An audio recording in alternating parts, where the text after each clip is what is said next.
சரிங்களா? யார் இது? விநாயகர். சரி, விநாயகர் வரலாற்றை பத்தி பார்க்கலாமா?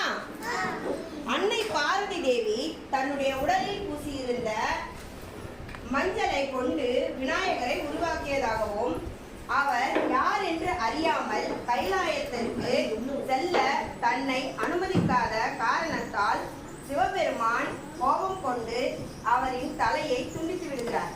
பிறகு பார்வதியின் மூலமாக உண்மையை தெரிந்து கொண்ட சிவபெருமான் தான் உருவாக்கிய மகனுக்கு மீண்டும் உயிர் கொடுக்கும்படி பார்வதி தேவி வேண்டுகிறார். இதை ஏற்று பூதகணங்களை அனுப்பி வடக்கில் தலை வைத்து படுத்திருக்கும் உயிரினத்தை தலையை கொண்டு வரும்படி சிவபெருமான் உத்தரவிடுகிறார். அதன்படி வடக்கு திசையில் தலை வைத்து படுத்திருந்த யானையின் தலையை கொண்டு வந்து தலை துண்டித்த உடலில் வைத்தனர். பிறகு யானை முக கடவுளாக புது அவதாரம் எடுக்கிறார் விநாயகர். விநாயகர் புது அவதாரம் எடுத்த இந்த நாளையே